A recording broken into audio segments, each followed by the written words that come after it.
এটা আগেই বলে দেওয়া হয়েছে আপনাদের। এটা আপনারা, আমি এর আগেও বলছি যে আপনার কৃষকদের ক্ষতিপূরণ না দিয়ে এই 4 ইট বাটা মিলতে করে ব্যবসা করতে পারবেন। এটা আগেই বলা হয়েছে, এটা নতুন কিছু না। আচ্ছা, চেষ্টা করি।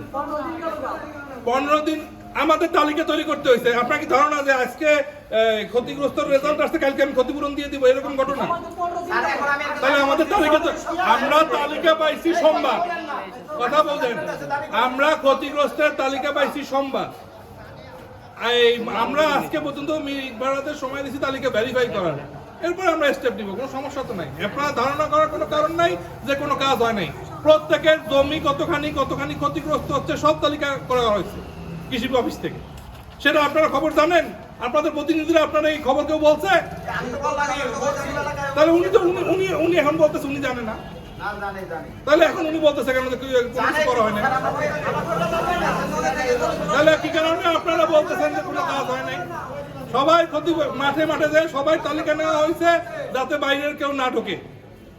এটা যে আমাদের কৃষি অফিস খুব ভালো কাজ করছে, যে বাইরে যায়। বারবার বলতেছি যে আমি তো বলি নাই যে আপনাদের ভিতরে বাইরের কেউ আছে।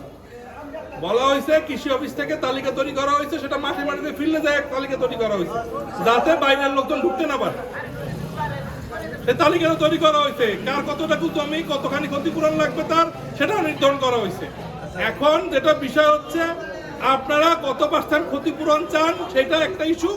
যে কত % ক্ষতিপূরণ আপনারা মানবেন সেই তথ্যটা আমাদের এখনো জানানো হয় না, সেই তথ্য আমরা আপনাদের দিতে বলছি।